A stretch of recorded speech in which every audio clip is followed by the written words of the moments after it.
책을 읽을 때 우리는 문장을 따라가고 길을 걸을 때 우리는 풍경을 따라갑니다. 책 속에서 주인공과 함께 길을 떠나고 그 길 위에서 우리는 또 다른 이야기를 만들어 갑니다. 그리고 때로는 현실의 길이 책 속의 길과 겹쳐지며 책 속의 문장이 우리의 현실이 될 때가 있습니다. 오늘 우리는 책장을 넘기듯 길을 걸으며 문장을 찾아 나설 것입니다.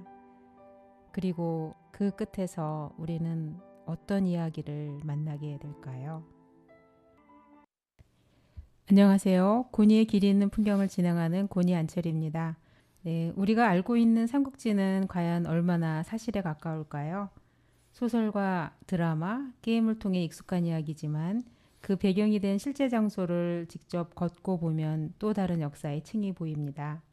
오늘은 삼국지를 단순한 이야기로 읽는 것이 아니라 실제 역사적 현장을 답사하며 삼국지 속 사건과 인물들을 입체적으로 탐구한 한 권의 책을 만나보려고 합니다. 삼국지 기행. 이 책은 직접 그 길을 걸으며 삼국지를 경험하는 여정입니다. 저자인 허오범 교수님께서는 우리가 익히 아는 유비, 조조, 송건 등의 이야기를 새로운 시선으로 바라보고 우리가 놓쳤던 작은 디테일까지 세밀하게 짚어줍니다. 책을 읽다 보면 마치 삼국지의 전장 속으로 들어가 있는 듯한 생생한 감각을 느낄 수 있을 텐데요. 오늘 이 흥미로운 여행을 함께 하실 분을 모셨습니다. 삼국지 기행의 저자 허오범 교수님을 스튜디오에 모셨습니다. 교수님 반갑습니다. 예, 반갑습니다. 안녕하세요. 네, 간단히 자기소개 부탁드립니다.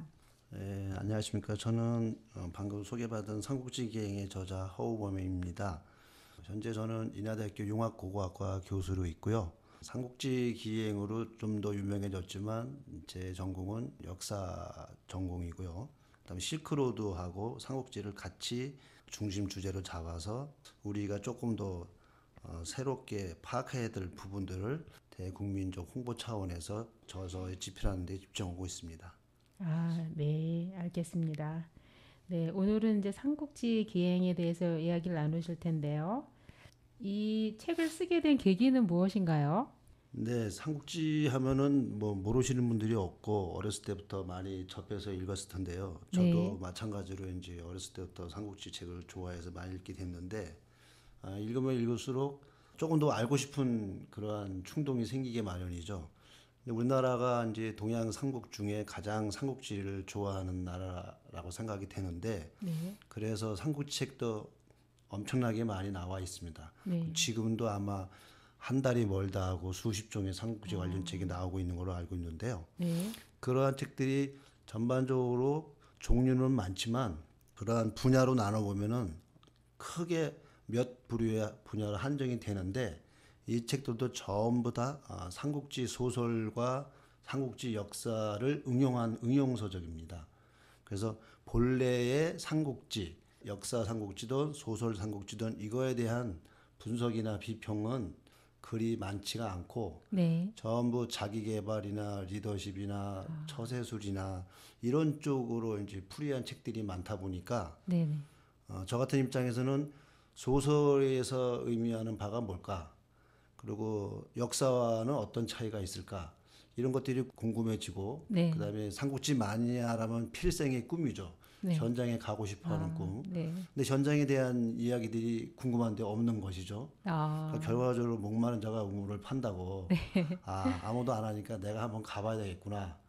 그래서 이제 시작을 했는데 네.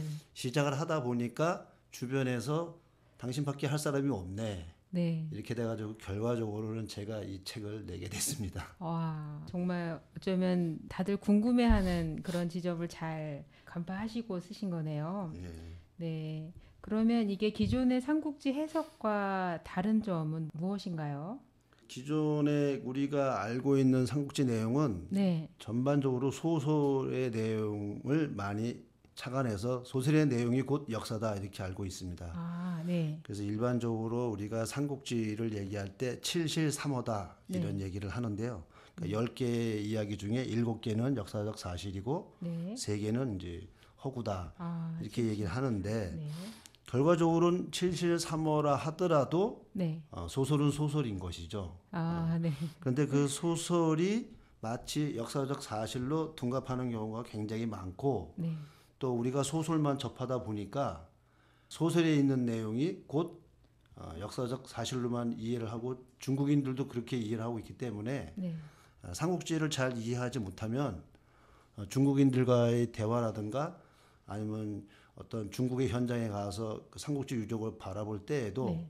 잘 모르는 경우가 허다합니다. 아, 그래서 그런 것들에 대해서 조금 더 바르게 알고 네. 그 다음에 어떤 것이 역사적 사실이고 어떤 것이 문학적 사실이고 허구인지 이런 것들을 현장에 가서 직접 보고 네. 구분함으로써 삼국지를 올바르게 이해하길 뿐더러 대중국 관련해서 여러 가지 뭐 개인적인 관계라든가 비즈니스라든가 네. 외교라든가 이런 쪽에 있어서도 조금 더 자세히 알면 여러 가지 방면에서 좋겠다. 그런 생각을 가지고 이 책을 썼다고 생각이 됩니다. 네. 7실3허라고 하셨는데 실제 그 기행을 해 보시면서 이런 것들을 더 절실하게 느끼셨나요? 그렇죠. 어, 예, 소설에서는 7실삼호인데 네. 사실은 현장에 가서 다 확인을 해보면 네. 7실삼호도 문제가 많습니다. 아, 그런가요? 7실삼호도 문제가 많고 제가 네. 그래서 돌려서 3실칠호다 이런 얘기를 합니다. 오히려 3개 정도가 사실이고 네. 7개는 허구다. 그런데 그 3개의 사실도 네. 우리가 통사적인 개념, 시간적인 개념으로서 역사를 볼 때에 맞느냐 네. 아니면 순위하고 상관없이 뭐 100년 전에 있었던 일이 마치 삼국시대에 있었던 일처럼 네. 또는 삼국시대 훨씬 후에 있었던 일이 삼국시대에 있었던 일처럼 그러니까 역사적 사실은 있었지만 네. 그 당시에 있었던 일은 아니죠. 아, 그 당시에 있었던 일이 아닌데 그걸 갖다 그 당시에 있었던 일이라고 만들어 놓고 그게 역사적 사실이라고 하는 것까지 포함해서 삼실칠호라는 얘기죠. 아, 그러니까 그런 것들을 다 빼면 네네. 일실구호쯤 될 겁니다. 아, 저희가 그냥 보는 게 다 그게 사실은 아닐 수도 있겠네요. 그렇죠. 예. 그래서 우리가 소설에서 알고 있는 흥미진진한 대목들, 네. 뭐 관우 좋아하시고 제갈량 좋아하시는데 그 대목들이 전부 역사적 사실이 아니라는 것입니다. 네. 네, 점점 더 흥미로운 이야기 같은데 그 책을 집필하면서 가장 흥미로웠던 에피소드는 무엇인가요? 제가 지금 삼국지를 한 20년 넘게 지금 네. 여행을 하고 있는데요. 네. 에피소드도 20년이 넘었으니까 네. 책이 한 권 분량이 충분히 될 겁니다. 그 정도로 에피소드가 많은데 네, 네. 가장 큰 에피소드를 고르라고 하면 앞으로도 20년 더 삼국지 여행을 한다고 해도 이것만큼은 더 이상 안 나올 것 같은데 그것이 뭐냐면 네. 사천성 대지진입니다. 사천성 대지진이요? 예, 사천성 대지진 다 기억하실 겁니다. 아, 그때 어마어마한 지진이 나가서 사천성이 다 이제 네. 무너져서 됐는데 그때 그 당시에 제가 네. 삼국지 기행 책을 내려고 하는데 사진이 좀 마음에 안 드는 거예요. 아. 삼국지 기행에서는 책의 성격상 사진이 중요한데 네. 그 전에 그 찍은 사진들이 마침 그때 비가 와가지고 비 오는 사진밖에 없는 거예요. 네. 그래서 맑은 날 가서 찍어야 될 사진이 필요하다. 그래서 이제 네. 다시 한번 거길 가서 네. 그 현장 사진을 찍으려고 이제 가려고 했는데 네. 한 20여 년 중국 여행을 하면서도 원웨이 티켓밖에 없는 겁니다. 가는 티켓은 있는데 오는 날 티켓은 전부 매진이 됐다는 거예요. 그래서 아니 그럴 리가 있느냐. 그리고 그쪽이 서안으로 가도 되고 송도로 가도 되고 한중으로 들어가도 되는데 왜 세 군데다 없냐 했더니 세 군데다 없다는 거예요. 공교롭게 제가 나오려고 하는 날이. 네. 들어가는 날은 어디든지 들어갈 수 있는 표가 있는데 네. 나오시는 날은 어디든지 그 세 군데에 다 표가 없다. 그래서 네. 맨 처음에는 이제 농담하는 줄 알았죠. 그랬더니 네. 그게 진짜라고 그래가지고 그런 별일이 다 있다. 그래서 어쩔 수 없이 방향을 바꿔서 다른 곳을 갔습니다. 아, 다른 곳에 사진도 필요하니까 네네. 이제 제갈량이 형주를 차지하고 형주 남쪽에 사군을 개척하는 창사나 이런 지역을 돌아보자 해서 갔는데 그래서 방향을 바꿔서 글로 가서 취재를 다 하고 사진을 다 찍고 네. 들어오는 날 이제 창사에서 비행기를 타고 이륙한 다음에 고도를 잡고서 이제 있는데 갑자기 전기 합선 소리가 나는 거예요. 아, 그래서 이렇게 봤더니 화재는 없는데 그런 전기 합선 소리가 나서 네. 옆에 같이 갔던 동료한테 얘기했더니 피곤해서 그러신 것 같으니까 빨리 주무시라. 소리는 무슨 소리냐, 아무 네. 소리도 안 난다. 어, 그래서 잘못 들었나? 네. 그러고서 이제 다시 왔는데 그날따라 인천공항이 안개가 엄청 껴서 네. 인천공항에 모든 비행기가 착륙을 못하고 네. 다른 공항에 전부 대피시키는 겁니다. 안개가 그칠 때까지. 아. 그게 아마 사천성 대지진 때문에 네. 기후가 바뀌었던 것 같은데 그래서 아, 제주도에서 이제 잠깐 착륙하고 있다가 네. 한 40분 정도 기다리고 있다가 이제 안개가 거치고 나서 이제 다시 복귀했는데 그때 제가 이제 아내한테 놀려주려고 전화했다가 무지 혼났습니다. 전화를 왜 안 받냐고 해서 당연히 비행기에 있으니까 전화를 못 그쵸. 받았는데 아내는 그때 사천성 그쪽에 간다고 했는데 네. 그 시간에 대지진이 났던 것이죠. 아, 비행기 이륙해서 합선 소리가 들렸을 때 그 시간에 딱 거기서 대지진이 났던 겁니다. 아, 그러니까 그날 제가 거기에 가서 오는 날이었으면 오지 못하고 네. 거기서 꼼짝없이 이제 살아나지 못했던 그런 상황인데 아, 아내가 그 상황을 듣고 나서는 전화를 했는데 공교롭게 네. 제가 비행기에 있으니까 전화는 안 되고 네. 밤새도록 뜬 눈을 세우고 있다가 제가 제주도에 전화하니까 거꾸로 화를 냈는데 그래서 나중에 뉴스를 보니까 네. 네. 대지진이 났더라고요. 그래서 결과적으로 삼국지의 신들이 아, 나를 살려주셨구나. 아, 그래서 더욱더 삼국지 기행책을 잘 내야 되겠다는 그런 사명감을 갖게 됐습니다. 아, 진짜 생사가 달려 있는 그렇죠. 그런 네. 일이었었네요. 지금도 생각하면 네. 아무튼 이거는 도저히 설명할 수 없는 그런 기운이 그러네요. 매번 중국에 갔을 때 비행기 표가 구하지 못한 적이 한 번도 없었거든요. 와, 그런데 세 개의 도시가 전부 네. 제가 오고 싶은 날 비행기 표가 없다고 하는 것은 이게 현대 과학으로도 풀 수 없는 그러네요. 그런 어떤 초자연적인 힘이 있구나. 그래서 네. 그 힘들이 네, 쉽게 얘기해서 우리가 신이라고 하는 네, 네. 그 기운이 저를 도와줬구나라는 생각밖에는 들지가 않습니다. 아, 네. 그래서 그 뒤로는 네, 네. 어디를 여행하든 비행기표가 없다. 그러면 그날은 안 갑니다. 아. 네, 좋은 방법이네요. 네. 그러면 여러 곳을 여행하면서 직접 가보신 곳 중에 가장 인상적인 장소는 어디인가요?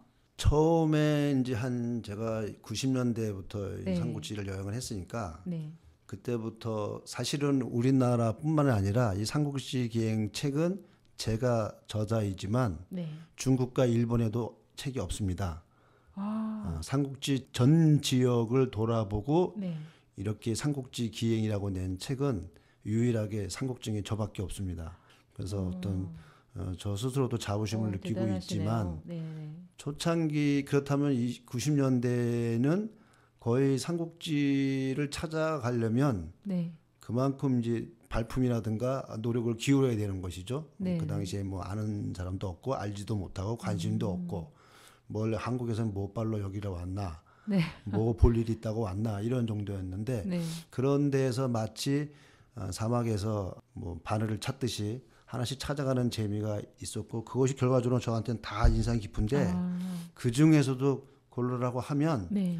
제갈량의 7종7금 남만 정벌로 유명한 운남성 기행인데요. 네.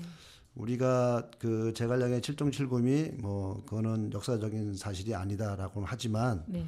어쨌든 7번 잡았다 놓아주는 것은 사실이 아니더라도 제갈량이 남만 정벌한 것은 사실이기 때문에 그 역사적 유적지가 있기 마련인데 네.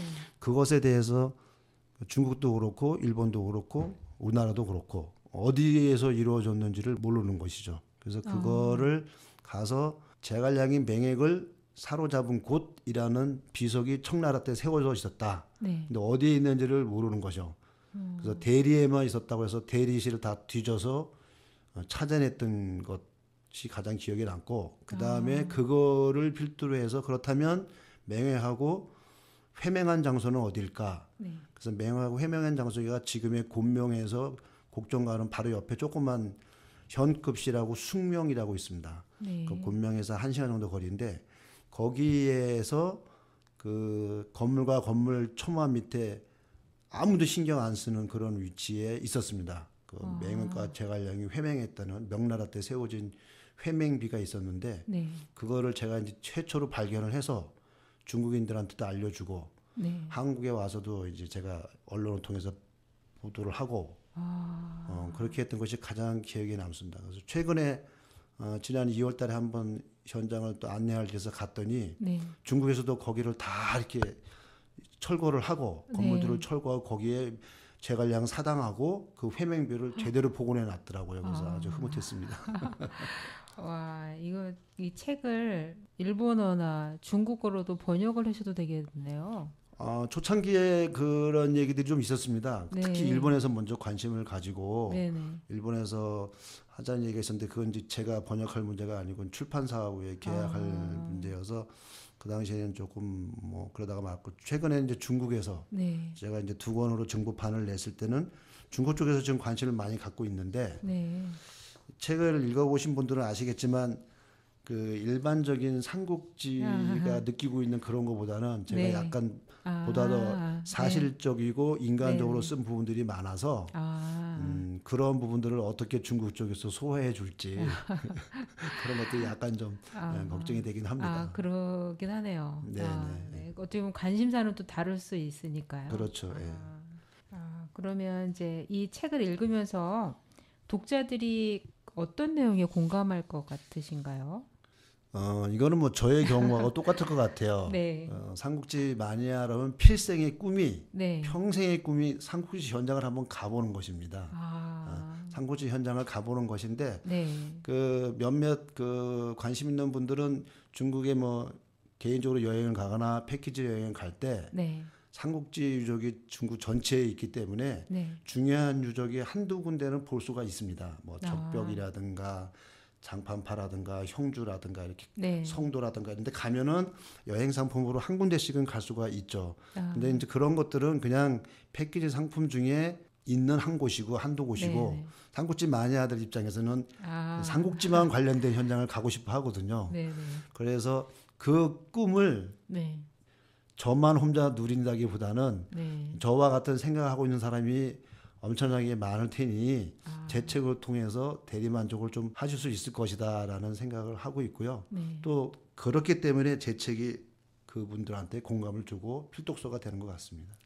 네.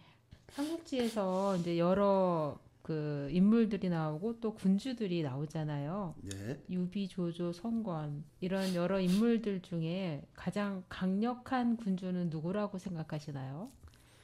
당연히 그것은 조조여야 합니다. 우리가 그동안 너무 유비관우 장비에 네. 이제 매료돼서 네네. 소설만 읽다 보니까 유비관우 장비가 최고고 네.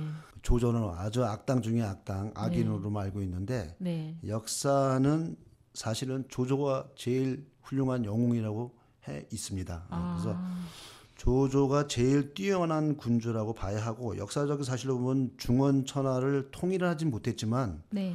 중원천하의 반 이상을 차지하고 있는 것이 조조였기 때문에 네.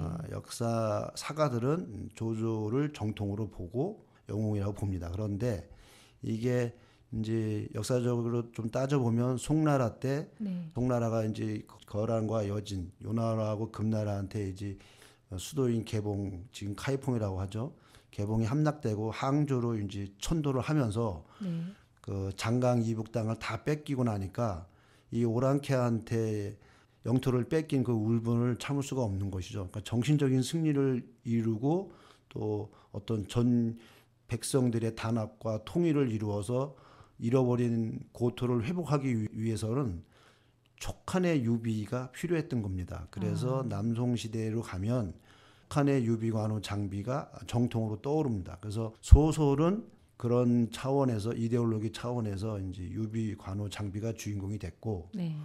어쨌든 정치적인 이데올로기에 편승한 것이죠.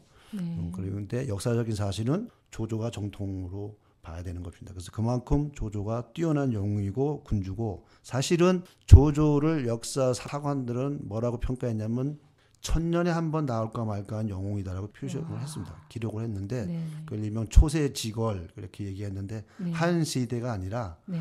천년에 한 번 나올까 말까한 영웅이라는 거예요. 그 정도로 조조가 비상했고 뛰어났고 카리스마도 있고. 네. 그러니까 조조를 요즘으로 따지면 조조가 앉아서 100사람의 일을 한꺼번에 다 처리할 수 있는 것이죠. 그러니까 AI처럼 두뇌 회전이 빨라서 네. 조조는 참모들 열댓 명이 얘기하는 것들 한꺼번에 판단해가지고 그 중에서 뛰어난 답을 내릴 수가 있는 반면에 뭐 유비나 송고는 그보다 훨씬 못하는 거죠. 네. 뭐 서너 명의 이야기를 듣고 자신이 판단을 내리거나 아니면 제갈량이나 네. 노숙이나 이런 사람들의 의견을 듣고 따라가는 것이죠. 그래서 그 세 명의 영웅을 놓고 보더라도 네. 유비나 송고는 참모 중에 제일 신이 많은 참모들의 말을 많이 따랐는가 하면 네. 조조는 수많은 참모들의 의견을 다 듣고 반드시 본인이 결정을 내렸습니다. 와. 그래서 후대에 네. 당태종이라든가 뭐 지금 중국을 만든 모택동이라든가 이런 분들도 다 조조를 닮고 싶어 했죠. 조조를 닮고 싶어 했습니다. 그래서 조조가 최고의 영웅이고 강력한 군주였는데 네. 소설로 인해서 조조가 악인으로 이제 프레임이 씌워지는 바람에 네. 오늘날까지도 우리는 조조는 나쁜 놈, 조조는 악당 이렇게 알고 있는데 그거는 소설이 만들어낸 잘못된 왜곡입니다. 아유, 너무 억울하겠네요, 조조가. 억울하죠. 예. 그 외에 유비, 조조, 송건의 리더십을 비교한다면 어떻게 할 수 있을까요? 네. 그 조조가 최고의 군주지만 삼국시대 네. 영웅 중에 최고의 군주지만 나름대로 유비나 송건도 네. 한 나라의 군주가 될 수 있을 정도면 그만큼 뛰어난 이제 영웅이라고 봐야죠. 네. 그 세 영웅 중에 제일 뛰어난 게 조조였다면 네네. 당연히 유비와 송건도 뛰어난 점이 있었는데 네. 우리가 이 삼국지 이 세 군주를 비교하는 단어들이 있죠. 그래서 네. 조조는 천시를 차지했다. 때를 천하를 차지하는 때를 차지했다는 거고 네. 송고는 지리를 차지했다. 그래서 장강줄기가 천해의 방벽이 돼서 그 남쪽 땅을 다 차지하고 있었다. 그래서 아버지와 형이 물려준 그 강토를 가지고 있었다는 거죠. 금수저로 네. 태어난 것이죠. 네. 그 이 두 사람에 비해서 유비는 아무것도 없이 흙수저로 태어난 겁니다. 네. 고대 뭐 황손, 후손의 자손이라고 하는데 지금은 아무것도 없는 가난한 양반이죠. 말하자면 네. 가난한 황실 후손으로 돗자리나 짜고 집신이나 삼아서 팔아서 근근히 어머니를 공양해야 되는 네. 그러한 사람이었는데 결과적으로 그러다 보니까 유비는 자수성가를 할 수밖에 없고 네. 자수성가를 할 수 있는 방법 중에 가장 좋은 게 뭐냐면 역시 민심이 천심이다라는 거기 때문에 민심을 내 편으로 만들자. 네. 그래서 인화를 가졌다라고 얘기를 합니다. 그래서 이 세 영웅에 대해서 각각 이제 천시, 지리, 인화 이렇게 얘기를 하는데 네. 오늘날 이제 상황에서 본다면 유비는 대의 명분을 중시하는 왕도 정치를 폈다. 네. 그래서 어떤 유비의 인품이 훌륭하고 네. 또 유비를 만나서 대화를 하다가 그 유비 인품에 반한 자들은 평생 유비가 잘해주지 않아도 평생 죽을 때까지 충성을 바치는 네. 그런 사람들로 모아져 있습니다. 유비는. 네. 그 반면에 조조는 본인이 뛰어난 카리스마를 갖고 있고 본인이 뛰어난 능력을 갖고 있으니까 네. 실력 위주입니다. 그래서 너가 얼마나 뛰어난 능력이 있어? 뭘 잘해? 이렇게 알면 한두 가지 흠이 있더라도 네. 뭐 부려막심한 놈이든 또 어디 가서 횡령을 좀 했던 사기를 쳤던 아무 상관이 없이 뛰어난 능력이 있다면 무조건 그걸 가지고 발탁을 했습니다. 발탁을 해서 그 사람이 제일 잘할 수 있는 자리에다가 앉혀서 그걸 말하면 용인이라고 하죠. 적재적소의 인재를 발탁해서 놓는 그런 것이 조조가 엄청 뛰어났습니다. 네. 그거는 조조가 그만큼 사람을 관리할 수 있는 능력이 뛰어났기 때문에 이제 그렇게 했었던 거죠. 그래서 조조 같은 경우는 패도 정치의 이제 대명사로 보여준 거죠. 능력과 힘 그런 거를 중시했답니다. 네. 그리고 손권 같은 경우에는 이제 본인이 물려받은 땅을 잘 지켜서 이어나가라 하는 수송의 정치를 피는 사람인데 네. 그래서 손권은 배려를 하고 신하들을 배려하고 그 신하들 참모들이 얘기하는 말을 잘 듣고 조종을 잘했습니다. 어찌 보면 요즘 시대에 서로가 잘났다고 떠드는 시대에 네. 오히려 송건 같은 리더십이 필요할지도 모르죠. 그래서 송건은 중용의 정치를 했습니다. 그래서 네. 그런 차이들이 있고 조조 같은 경우는 이제 보통 우리가 말할 때 말 위에서 천하를 차지하지만 말에서 내려오면 천하를 잃는다 그런 얘기가 있는데 조조 같은 경우는 말 위에서 천하를 차지하고 말에서 내려서 천하를 다스렸을 정도입니다. 그 정도로 뛰어난 것이 조조고 네. 송건은 통이 크고 굉장히 신중했습니다. 신중한 판단을 가지고 통 크게 이제 움직였다는 것이죠. 네. 그런데 중요한 건 뭐냐면 절대적으로 손해 보는 일을 안 했습니다. 이것이 내가 이익이 되느냐 네. 안 되느냐, 오나라에 도움이 되느냐 안 되느냐를 먼 미래까지 내다보고 그게 지금은 손해보더라도 나중에 더 큰 이익이 된다 그러면 거기서 남들보다 훨씬 더 크게 생각을 하고 판단을 내렸다는 것이죠. 그렇지만 결과적으로 볼 때는 손해보는 짓은 안 한다. 그러니까 어찌 보면은 요즘 시대에 송건도 필요한 리더십이 될 수 있습니다. 네. 배려하고 또 저기 뭐랄까 조종은 하지만 네. 내가 손해보는 짓은 안 한다. 이렇게 볼 수 있죠. 예. 그럼 유비는 유비는 그야말로 요즘 우리가 말하면 우리가 남이가 그리고 그 인의로 뭉치고 가족 같은 동지죠. 네. 가족의 형제로 뭉쳐서 네. 무슨 일을 해결해 나가는데 사실은 이게 처음에는 좋지만 네. 조직이 거대해지고 국가가 탄생되고 그러면 속칭 문고리들이 생깁니다. 내가 어떻게 해서 유비를 왕으로 만들었는데 내 공력이 아니면 안 되는데 이런 문제들이 발생하죠. 그래서 네. 초창기 소집단이었을 때는 좋지만 큰 조직이 되거나 국가가 형성되면 그런 가족애라든가 형제 같은 그런 것들은 도움이 안 되죠. 그래서 유비의 촉한이 네. 나중에 인재풀에 허덕이는 것들이 바로 그런 면에 작용한 점도 있는데 네. 어쨌든 유비한테 배울 점은 대의명분과 모든 사람한테 인품으로 대한다. 그러니까 가장 인간적으로 대해줬다는 것이죠. 그런데 그거는 어떤 소규모였을 때는 인간적으로 통하는 리더십이 있을지 모르지만 네. 조직이 점차 커지고 한 국가를 다스리기에는 인간적으로 정의에 쌓여서 할 수는 없다는 얘기죠. 그러네요. 예. 한 분 한 분 진짜 다 멋진 그런 리더십을 가지고 계시네요. 예. 네, 여기까지 듣고 음악 하나 듣고 가겠습니다. 엘비스 코스텔로의 쉬입니다. 네, 이야기 계속 이어나가도록 하겠습니다. 너무 흥미진진한 이야기인데요. 적벽대전의 현장을 실제로 가보셨는데 적벽 실제로 가보시니까 어떠셨나요? 삼국지 읽다 보면 적벽대전이 가장 흥미롭죠. 3대 대전 네. 중에 하나 있고 또 어떤 삼국이 정립되는데 가장 중요한 전쟁이기도 하고 네. 그 적벽대전 진행 자체가 어떤 제갈량의 신기묘묘한 그런 이야기들이 많이 벌어지고 너무나 재밌는 이야기들이 많습니다. 그래서 적벽대전을 잊어먹지는 않고 있는데 네. 그만큼 우리가 소설에서 적벽대전에 대한 환상이 커지다 보니까 네. 어마어마한 전쟁터로 기억이 됩니다. 뭐 저도 맨 처음에는 소설만 읽었을 때는 그런데 네. 현장을 가서 보면 네. 제일 먼저 드는 일감이 네. 아니 여기서 그 엄청난 적벽대전이 이루어졌던 장소가 맞아? 아. 이런 생각이 제일 먼저 듭니다. 네. 그만큼 우리가 머릿속에 상상하고 있는 엄청난 적벽대전과 네. 적벽대전이 일어난 현장과의 차이가 있다는 것이죠. 네. 그거는 뭐냐면 나관적 모종강이 소설에서 너무 좀 뻥카를 해놨기 때문에 그런데요. 그 단적인 예가 뭐 조조군대가 80만 명이 왔다. 네. 뭐 어디는 뭐 100만 명이 왔다 이렇게 네. 얘기합니다. 그 대신에 유비하고 송곤의 연합군은 4만 명이다. 아. 그 4만 명이 80만 명에서 100만 명을 무찌려면 20대 1이죠. 20대 1. 그러네요. 20대 1이나 25대 1인데 그 정도의 차이에 수천 척의 전함, 함선을 다 태웠다 이거죠. 그러니까 그 정도의 80만 명의 군대와 수천 척의 배가 있을 공간을 생각하고 가서 보면 네. 실망하게 된다는 것이죠.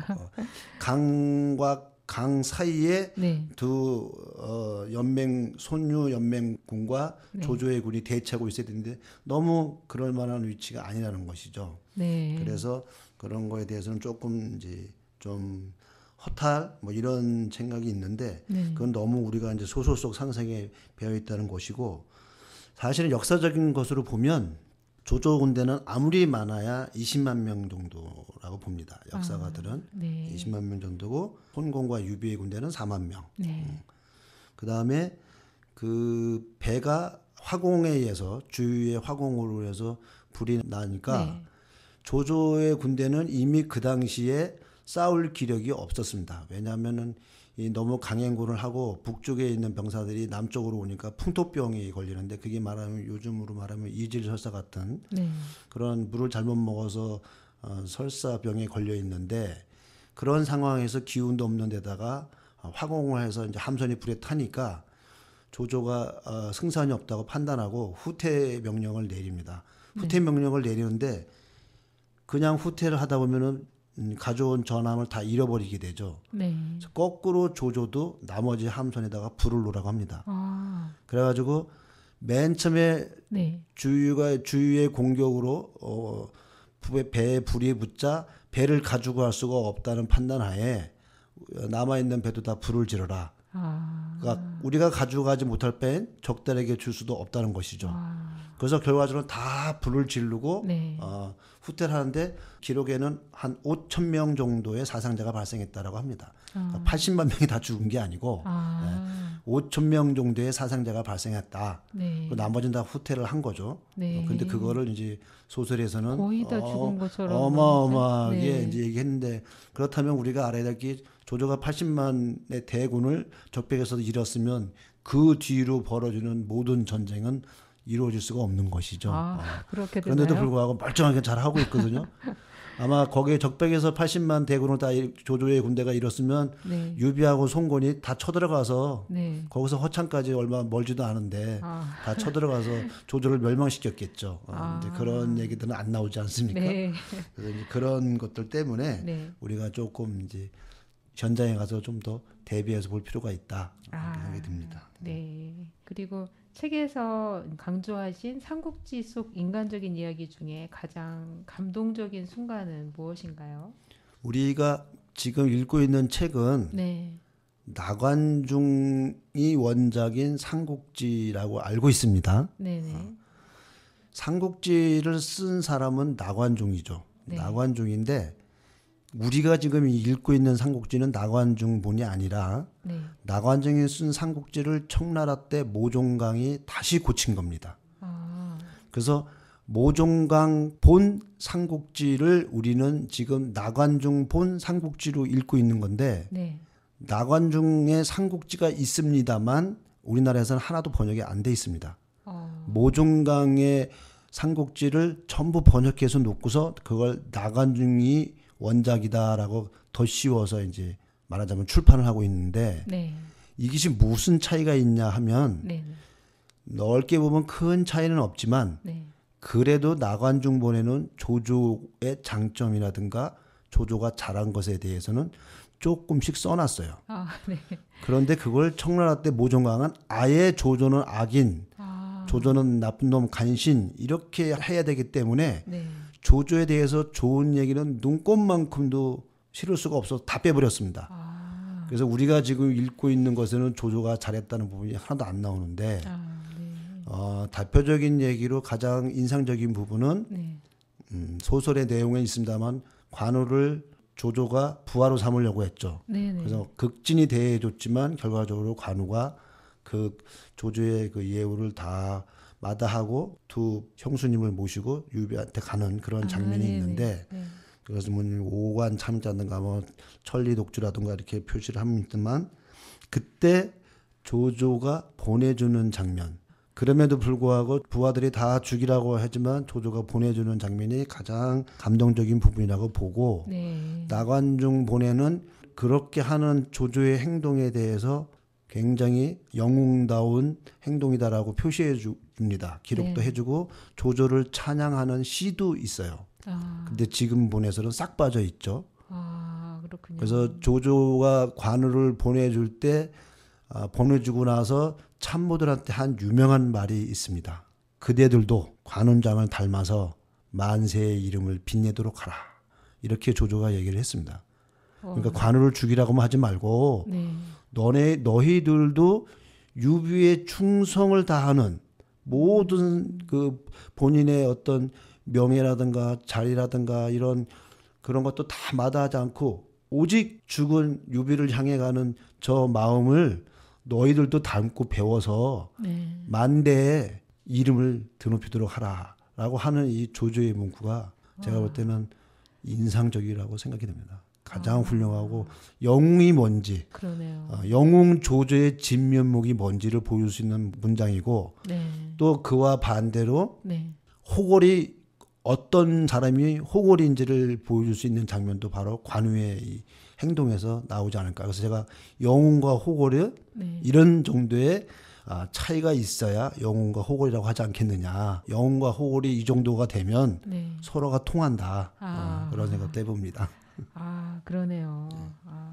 또 삼국지 속에서 또 현실 정치나 경영에 도움이 될 만한 교훈이 많이 있을 것 같은데. 엄청 많죠. 그래서 제가 네. 초두에 말씀드렸다시피 삼국지에 관한 책이 지금도 나오고 있는데 네. 그 나오는 책들이 전부 자기계발, 처세술, 네. 뭐 경영학, 또 심리학 뭐 이런 책이 나오는데 전부 삼국지 이야기들이 포함된 사자성어, 고사성어를 가지고 이제 얘기들을 합니다. 그래서 네.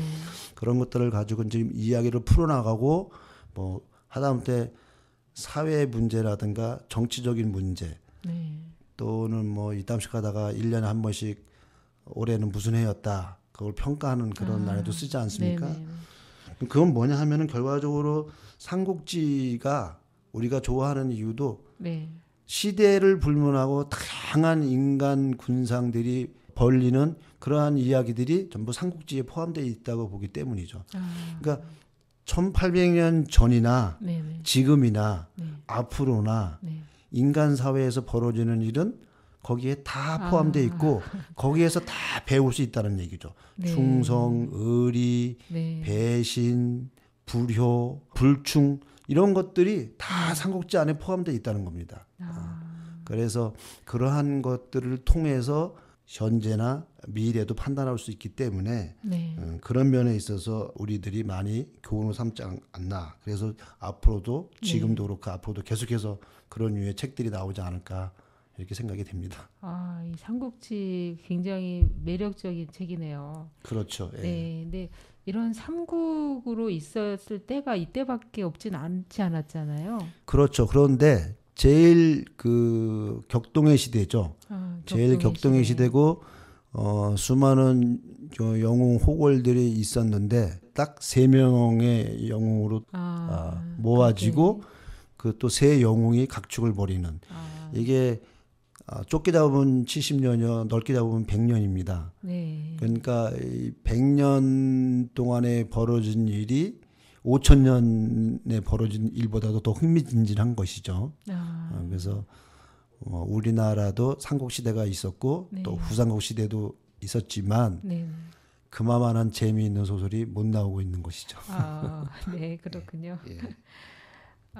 좀 엉뚱한 질문이지만 제갈량이 여행을 다녔다면 현재 어디를 가보고 싶었을까요? 재밌을 것 같아요. 네. 제가 생각을 해봤습니다. 네네네. 제갈량이 여행을 갔으면 어디 갔을까? 네네.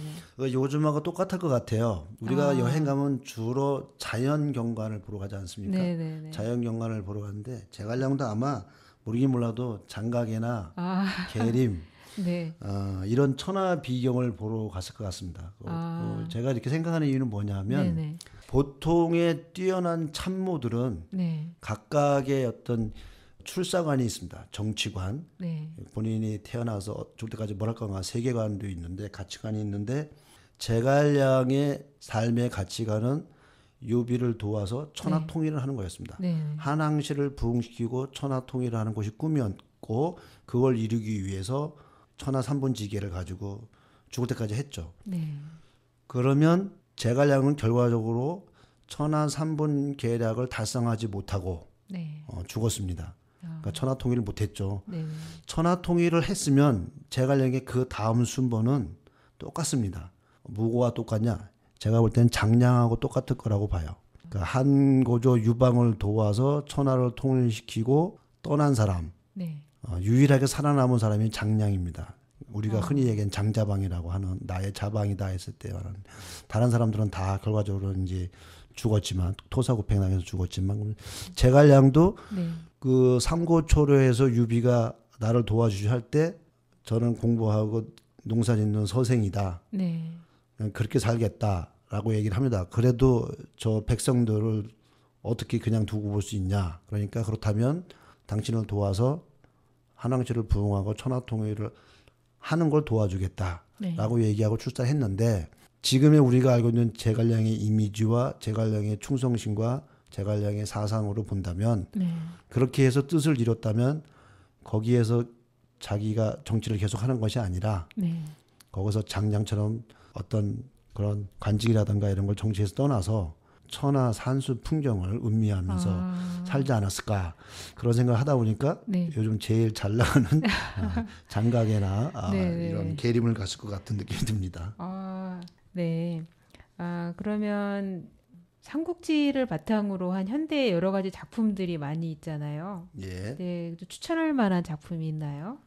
우리나라가 삼국지를 이제 제일 좋아하는데 네네.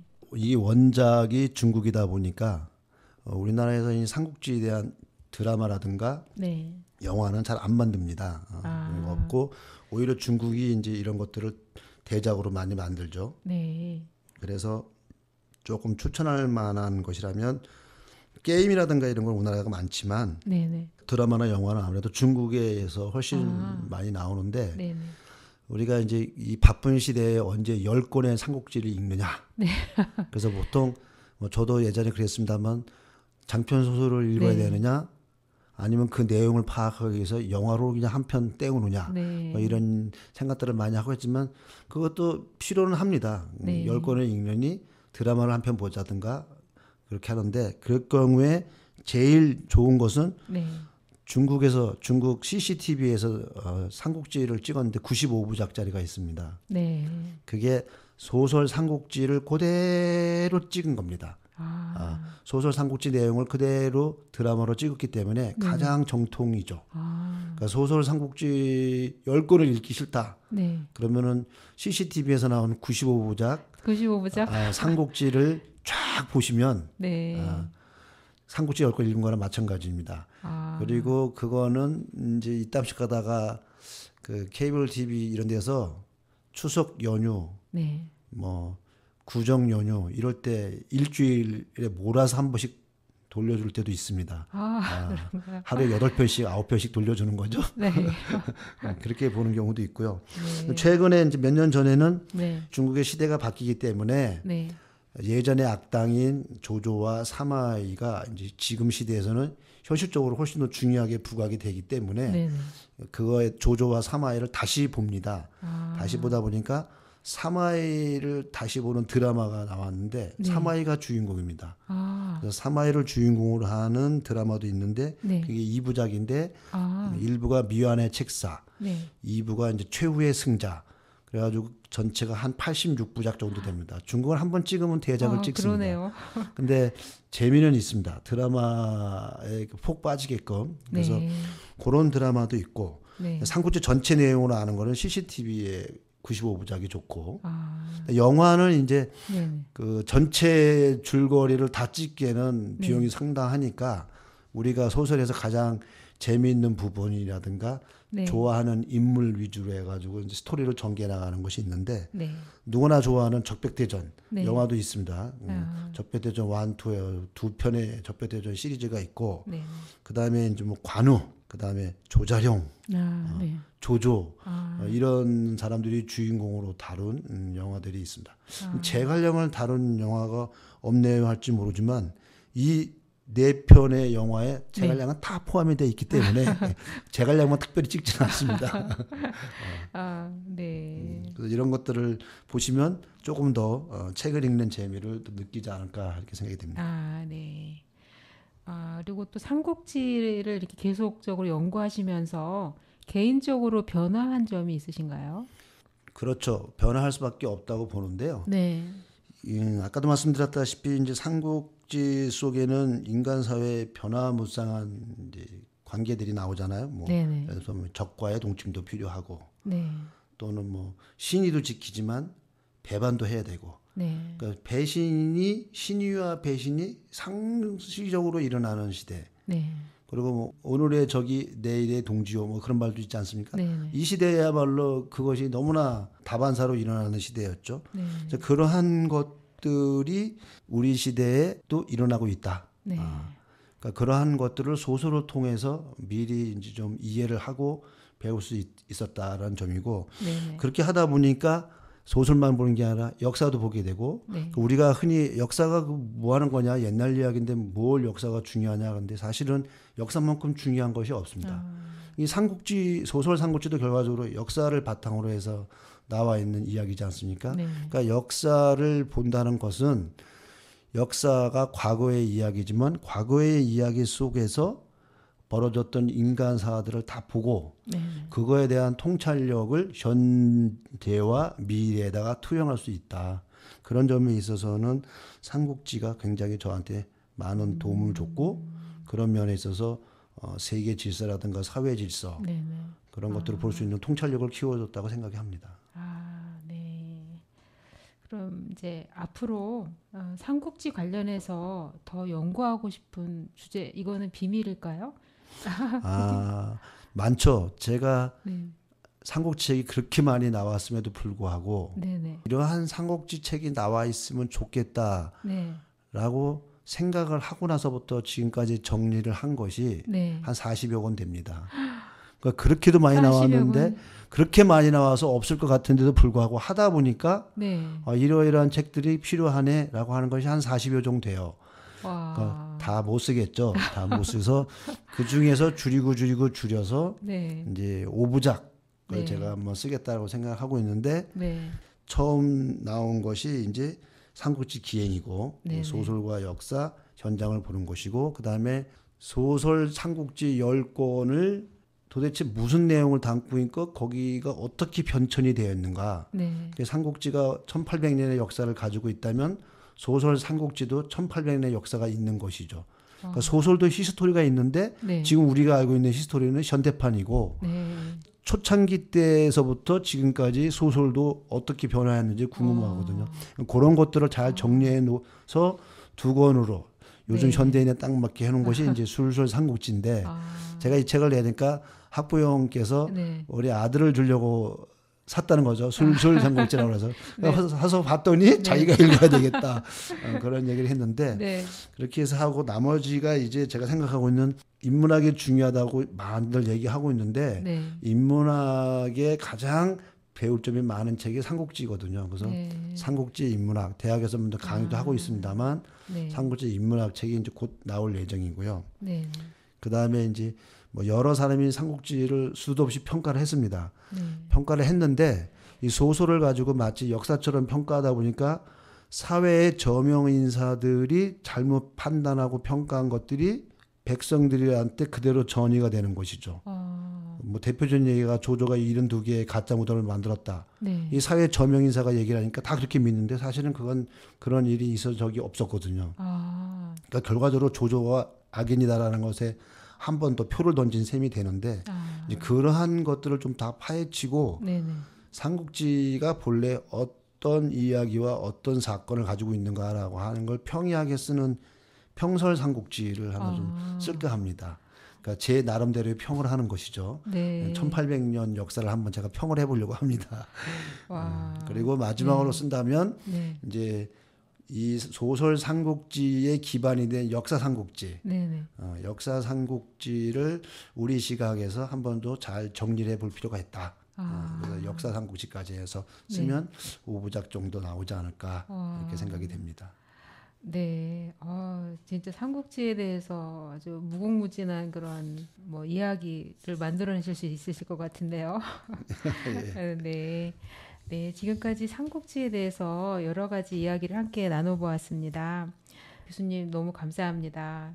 예, 고맙습니다. 네, 오늘은 이제 삼국지 기행을 통해서 단순한 역사 속 인물들의 이야기가 아니라 그들이 직접 걸었던 길과 또 남긴 흔적을 따라가며 새로운 시각으로 삼국지를 바라보는 시간을 가졌는데요. 삼국지는 시대를 초월해 우리에게 많은 교훈을 주는 이야기입니다.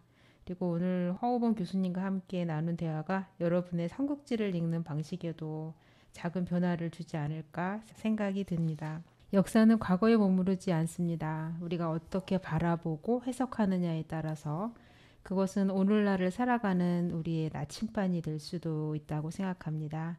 앞으로 여러분도 삼국지를 새로운 눈으로 바라보는 기회를 가져보시길 바랍니다. 오늘은 여기까지 하고 이제 여기서 인사드리겠습니다. 지금까지 함께 해주신 여러분 그리고 허범 교수님께 감사드립니다. 다음에 또 고니의 길이 있는 풍경에서 또 만나 뵙도록 하겠습니다. 마지막으로 들을 노래는 비발디의 콘체르토 폴 루트 인 D 메이저 RV 93번입니다.